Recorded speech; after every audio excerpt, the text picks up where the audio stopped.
And now back to your regular programming. If you speak better to yourself. You showed up for probably the dumbest conversation we've ever had on this show. Let's have that smile again. Tell me how that happens. Physically should not happen. Relax. If you say Give me as well. 3 times a day, God will line it up. He's just an absolute hack, and he gets his ass kicked by the teammates every week. It's just terrible. Welcome back to Hack City. Joe DeLeone, Sean Anderson, 2 former college football players from the University of Rhode Island. We've got lots to react to, but not really.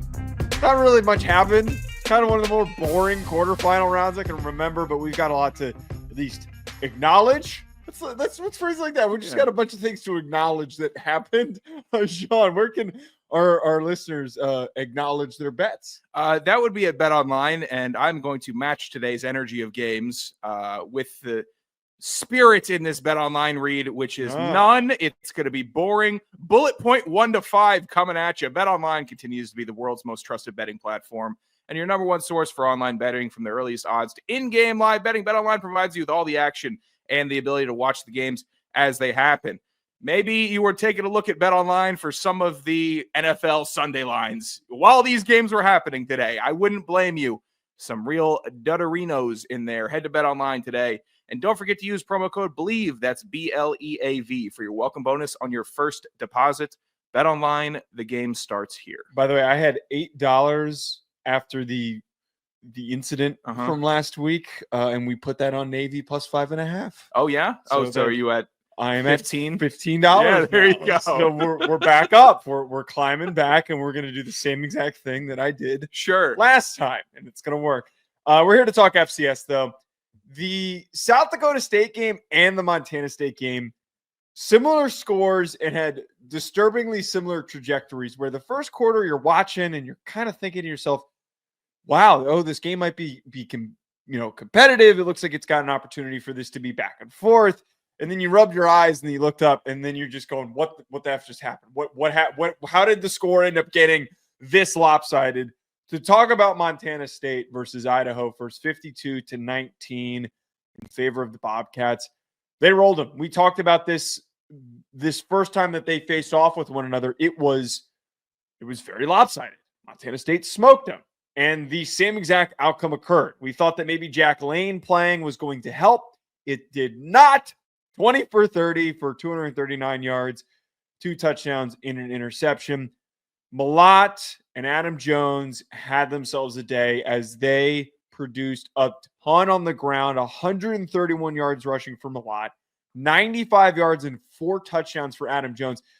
Adam Jones, throughout this game, was just picking up not a ton of huge big plays, but all these short area spots where they needed yardage, and then the 4 touchdowns on top of it. There was just so much that this Idaho team had to try to stop on defense that, albeit it has been good all season long, they were visibly overwhelmed. I finally found my adjective for this Montana State offense. I've been searching for it all year. It goes past buzzsaw. It's gluttonous. The offense could just run you over all game, and they might not have dropped a 50 bomb, but they're in the 40s or they're in the high 30s. No, it's a gluttonous display of prowess from Montana State, who has the ability to just win a game on the ground. That is almost incomprehensible in today's college football format, and they can do it. Given it's the FCS, they can still do it. But still, again, through the air, Tommy Malott is doing well. 12 for 18. If you're going to have a low amount of attempts, have a low amount of incompletions, and that's what he does. Only 6 on the day, 174 yards. Yeah, you're not writing home about that. But 2 touchdowns through the air. It's just, they're finally coming together. We saw the pieces forming 2 years ago. I'm like, wow, Montana State, they're kind of elevating. They got a couple dynamic quarterbacks, Chambers, Malott, who's going to step up, who's going to be the guy. They messed around with 2 quarterbacks for a couple years. Malott started running the show, and it has absolutely taken off like a rocket ship. Really, really impressive. Still wouldn't want to play them. With the remaining teams that won today, Montana State may still be the one team that I'm saying I just don't know if I can beat. I can put it all out there. They might have too much firepower for me. Yeah, Montana State just really played into the narrative that we've illustrated all season long, which is they just have so much juice in the run game. And Adam Jones had a really big day as a receiver as well. Scotty Humphrey did not play. The fact that they were able to produce without Humphrey, who was a part of that three-headed monster, that is, I think, what makes them the most dangerous out of these remaining teams. And of course, we're going to get to these other top teams' performances. All of the top seeds ended up winning and showing off some impressive pieces to their quality seasons. But holy hell, Montana State is just an unbelievable weapon to try to stop. Now, Jason Eck, though, the head coach of Idaho, he is going to be moving on and taking the New Mexico job. It sucks when you see that is how quickly that news broke, that there couldn't have been like a little bit of a waiting period, but no, he's leaving to take the New Mexico job. I wish he would have stayed at Idaho. There's probably a little bit more money for him to make at New Mexico. I don't blame him for taking that opportunity. I really believe that Jason Eck in like 4 or 5 years could end up having a mid-tier Power 4 job. And then people are talking about, wow, who's this Jason Eck guy? Well, if you were following FCS football, you would have known who he was. Yeah, I'm not trying to get into pockets here, as if I was ever in the situation where my salary could be quadrupled, I'm certain that I would take it. Yeah. I know I would. It's just the nature of the beast. Yes. So I'm not making any judgments based on that. That is a silly argument made by homers. But from a career perspective and an outside look at it, and seeing what Eck has been able to do, I may have waited. I may have tried to bide a little more time for a more prestigious G5 job. I know it's not all happening at the same time, and all the vacancies haven't become vacancies yet. But he's got upward momentum. He's got a fantastic resume. What he's done at Idaho the last couple of years has been very, very good. I may have just explored my options a little deeper, just because I don't think New Mexico is a great next launching spot, which is what I would hope he would treat it as. I think he's a very talented coach, but New Mexico does not get me out of bed in the morning. It just doesn't. Idaho in the FCS, that got me out of bed. That got me out of bed ready to attack the world. Maybe he turns New Mexico into a powerhouse. I wouldn't be surprised if he did, but I think powerhouse for powerhouse sake in the G5. I think they're going to be really, really competitive, and that's what's going to help him get upward momentum, like you're talking about, to continue to move on. Idaho's success was not the greatest out of all of the FCS programs, but the way that he transformed them in such a short period of time, and then also just the positive things you hear about him, is why he gets this job. Maybe he didn't want to wait for that spot. He wanted to grab onto the opportunity now and see what he can get from it. ESPN, by the way, needs to remove these ads on the bottom of their app, because there is the most ridiculous AI generated images on the bottom of this Flip page. that thing over for me. Let me read this headline of this one to you. There are these fake articles so that you click into them and stuff. It's join the military as a senior and earn up to $75,000 bonus. And it's 3 old women with tattoos, like parachuting out of an airplane. Look, AI doesn't. Paratrooper is like, what the shit is this? AI doesn't work on me right now. It just doesn't. It's not there. That works on somebody, though. That somebody's sitting there like, oh, that. Are these 3 ladies in it? That's obviously an AI. Whatever. Hold on. Forget if it works on anybody. Why? Why is this? Why am I looking at this? Okay, well, tell you what, your personalized ads are a lot different than mine. I guess they think I'm an old woman who wants to jump out of an airplane. Also, the last thing on the Idaho bit, according to our burner sourcing that we have, apparently there's claims of turmoil occurring in the Idaho athletic department, but I don't think that's the case. The sources are trying to crack open a deep vein. I'm not biting just yet. Okay. I don't know, man. There were some screenshots of some conversations that were sent to us. I don't know how we, talking about AI absurdity. I don't know how we ended up in this situation.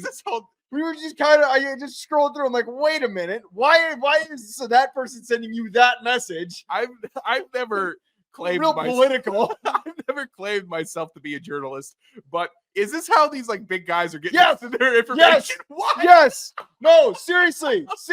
They're all no. Like, I'm not even joking. there's the upper echelon of like obviously like real journalism where there's definitely like some investigating going on. Yeah. But these guys, most of them are just in group chats and they're just sending information in these group chats. That's how news breaks most of the time. Oh, that's absurd. Well, you know what? Turn your notifications on for the channel, because if we get a real lead, you're gonna want to hit that little bell icon. It's not even really anything to have a lead of. What are we doing today? I'm sorry, we can't tell you everything right now. But there's nothing to say. It was just the outcome. I messaged Idaho individuals about Eck leaving, and then like 15 messages go by that I don't usually read, and then one of them was a screenshot of a text conversation that was a little questionable. That's the extent of it. We're not here breaking any news. In non-breaking news fashion, South Dakota State wallops Incarnate Word, another rematch and another retelling of said rematch, 55-14. South Dakota State's defense took over in this one. They had a ridiculous performance. Incarnate Word could not get the ball moving. 51 passing attempts, not DeLeone-esque here, but 51 passing attempts for Zach Calzada, who only threw for 258. That's a horrible yards per attempt average, a touchdown and an interception. They could only muster 87 rushing yards. And as I mentioned earlier, this game's like kind of close. Maybe there's like a shot that things could have at the beginning of this game kept it back and forth if some scoring could have happened for Incarnate Word, but the run game takes over. The defense takes over. 273 total team rushing yards for South Dakota State, putting themselves maybe into that same category as Montana State as this juggernaut team competing for a national title. Yeah, Incarnate Word they weren't like another team that we're going to talk about in a couple moments that did something awful in this game. They didn't have one thing that you could key in on and say, you know what, that's it right there. But they just didn't have a shot. South Dakota State, the machine rolls on. Gronowski's starting to find his footing in the playoffs. 7 for 16, 174, 3 touchdowns passing, 2 rushing touchdowns. Huge day from him. He's just efficiency maxing right now, which again, that's all I need him to do. I don't need him. That's a new one. I do not need him to start trying to air it out deep. That's not what this team is built for. You just grind them out. Just slowly take their soul, and they did. It was just it was a 50 burger. That's what you got 50 dropped on you. Good luck putting up 50 against the defense. Also, Incarnate Word. Yeah, this is the definition of acknowledging the outcome of a game, because I was watching this game. I was admittedly so bored by this that I went and I got on the treadmill in the gym in our apartment, and I just sat through the end of this game. And even the announcers were like so bored by it. When there was that very brief spot where Incarnate Word started putting up some points, they finished a couple of their drives. The commentators were like, oh yeah, they got a little bit of momentum here. Maybe something's going to happen. I'm just standing there and I'm like, this is not going to go the way that you think it's going to. And it was a 4th and 6 that they tried to convert that didn't work. And I'm standing there on the treadmill shocked that didn't convert. No surprises here though, just as I guess the final thought on that. Announcers should be allowed to have a board game in the booth in case there's a blowout this. I would actually like to hear the click clack of checkers going on and then they tune back in. Oh, no, nothing yet to talk about. I wouldn't mind hearing that, but it's just a tale of two teams. South Dakota State, they're too strong. Joe, one team has 273 yards in a game. One team has 87. Who do you think won? Right. Exactly. Yeah, that's right. Especially in the playoffs. What if what they do is that if the score is past 40, that they just boot up CFB 25 and they put that in the main picture, and then in the bottom picture it's just like a little picture in picture of the game that's happening, and then when there's a score it just kind of like punches in. It's like, oh, something happened, we'll be back if this gets close, and then it kind of zooms back out, and they're playing the same game. So it would have been Incarnate Word versus South Dakota State on CFB 25, so they could maybe make it a little closer. I like where your head's at. I'm currently working on a little project about keeping video games out of sports, so I can't totally agree. But for the most part, I think there has to be some type. I would take like Subway Surfers. I'll take a brain rot side. Oh, no. A little jetpack joyride or something. That wouldn't be bad. Yeah, it's a blowout. What are you going to do? There were a lot of blowouts this week, people. I'm sorry we can't have a big graphic with our YouTube faces saying, hey, we can't believe this happened. Sucks. That's what the No, it's kind of like moving on. Part of my French, but the thumbnail would be fuck! Exclamation point. That's all it would be, because that's all we could have. Yeah, no mustard. This game was. I hate claiming that games are boring, but this one was actually boring. The other ones when we were watching these, at least there were some exciting plays and spots. But the North Dakota State Mercer game was just watching a piece of paper get just pushed down a paper shredder, or like somebody taking a wood log and pushing it into a wood chipper. You're just kind of just watching, and it's like it's kind of stuck, but you're just pushing it, and you're still pushing it, and then you know what the end result's going to be, that it's going to get shredded. You see, I'd rather actually see the wood get stuck in the wood chipper, and then they have to break it down and then reassemble it completely top to bottom. I could get through a DIY fix your own wood chipper video. I could. North Dakota State Mercer pulling teeth. Really, you know, there was some weird play, 6 minutes left in the fourth quarter where they were challenging a spot and a penalty, and it dragged on for like 5 minutes. Like, oh my God. I know I'm like, it's 24-7, man. Come on. I think you got this one just about locked up. North Dakota State, impressive. Cam Miller, can't say enough about his season. I know he had 2 picks, but I'm going to credit that to the big-time Mercer defense. I'm still going to give him credit in this loss. This defense this year has been so impressive to me, and it's one of these teams that I'm going to remember. It's going to stay back there for a while, and when I'm bored at a bar or I'm spitting 0 awful negative Riz game to a girl, I'm going to tell her about the 2024 Mercer defense and how they ended with 26 interceptions. It was just another bludgeoning, though. This was steamroller going over the pavement. Any type of analogy you want to draw to it of a slow death, that's what it felt like, and the viewers were treated to that as well. Yeah, the final score of this game, 31-7. Where we were right is that the physicality of North Dakota State's offensive line and also their defensive line completely overwhelmed the Mercer. Neubauer couldn't get anything. He was in hell. Yeah. Oh my God. It was like every snap that you were watching of this game, it was pressure. He was getting hit every single time that he tried to complete any pass. They did manage to run for 109 yards. Dwayne McGee only had 59, but they were down most of this game, so they had to try to get back into it. Only 19 passing attempts on the day. But where we were wrong, and me especially, I went on this whole rant about turnover luck, and I'm sorry, I was wrong about that. I was completely wrong about that because, for one, we emphasized how North Dakota State does not turn the ball over this year at all. Cam Miller has 2 interceptions. The interceptions that he had were not boneheaded, just dumb mistake interceptions. They were really fantastic plays by the secondary for Mercer. They were opportunities to just completely take advantage of tight coverage and make a play on the football. They were tremendous opportunities for Mercer to maybe get back into the game. Their offense just didn't have, again, that physical presence to go toe-to-toe with North Dakota State. I tweeted this out without checking what the name of the defensive coordinator was for Mercer.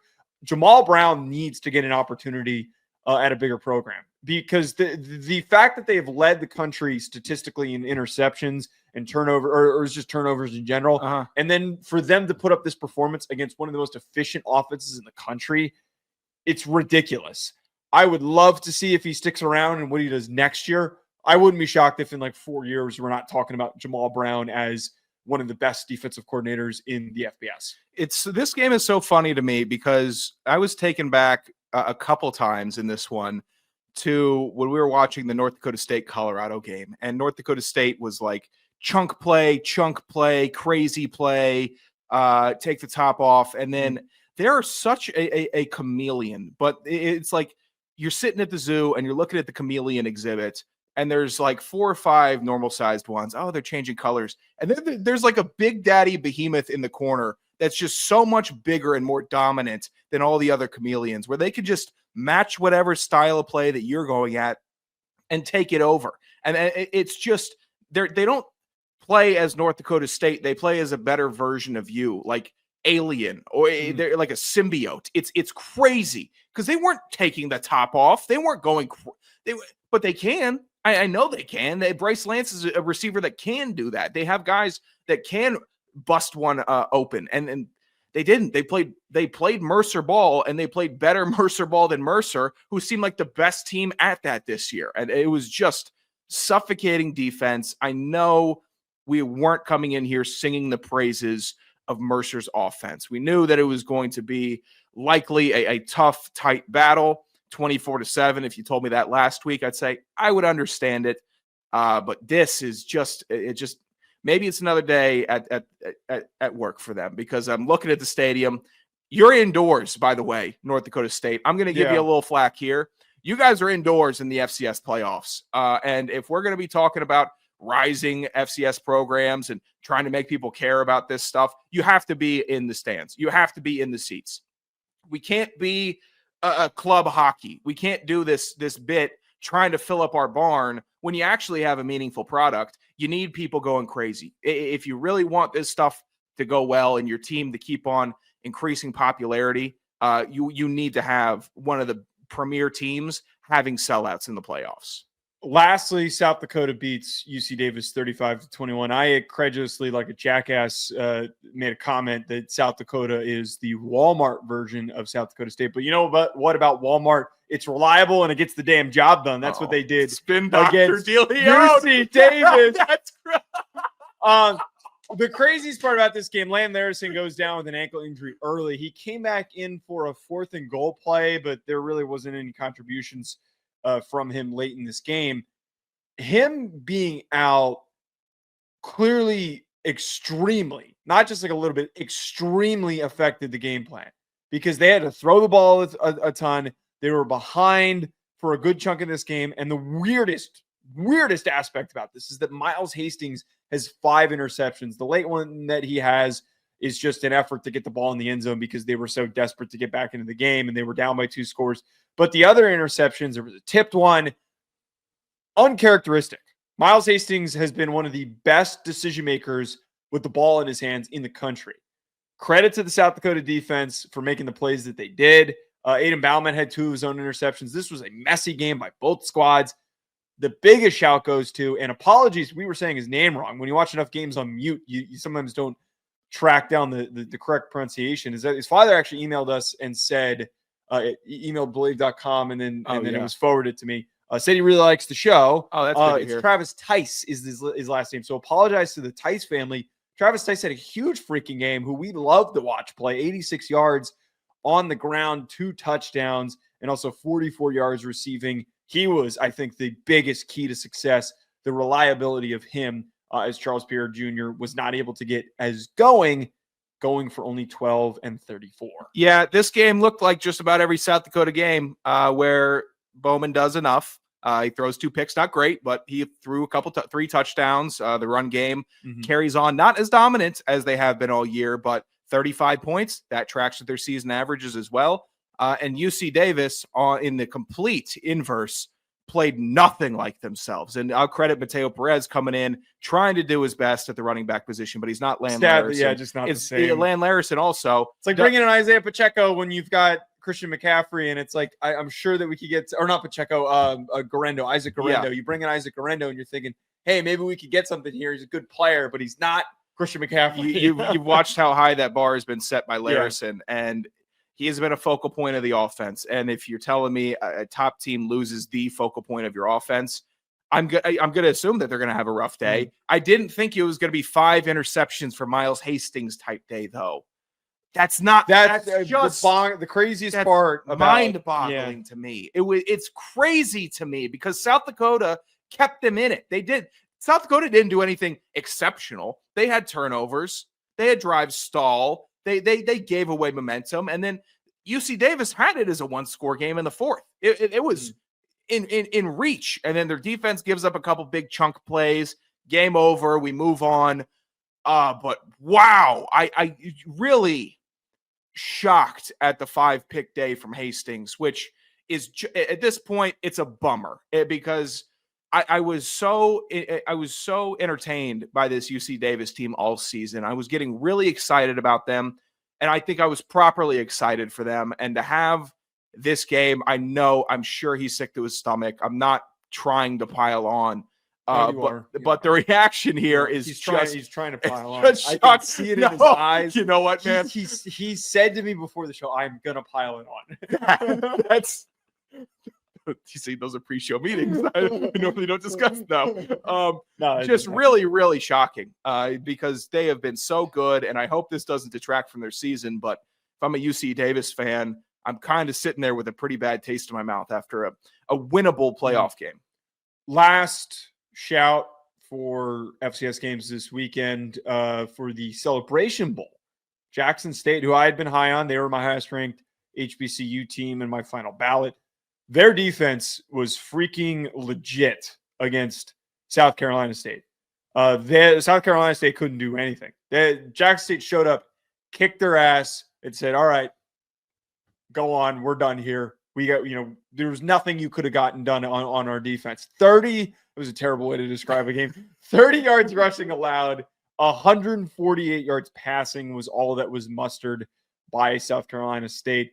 Just a ridiculous performance because, offensively, you saw a number of big plays, but after that first touchdown that was scored, this game was pretty much done by that point. Yeah, Irv Mulligan has been so solid for Jackson State, just really, really good back. And I was actually surprised by this outcome. Eric Phoenix has been spectacular this year for South Carolina State. They've been a really good story, really good team to track, and I had them actually breaking through the 20s in my final poll. I thought it was going to be a bigger fight, but Jackson State did not play around in this one. Phoenix, I think he had a better season than to go out here and throw 143 for one interception. He had a ton of touchdowns, ton of yards, good dual threat guy, but I was shocked at this one also. I thought it would have been closer, but Jackson State just had the edge. The defense was spectacular, and the offense made big plays when it was time to make big plays. All right, that's going to be it from us on today's show. We'll be coming at you with a preview of there's two games, there's 4 teams left. Yeah.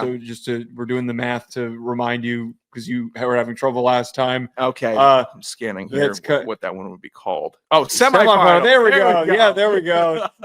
We're learning today.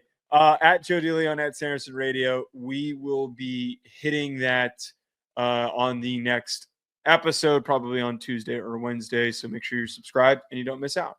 Talk to you later.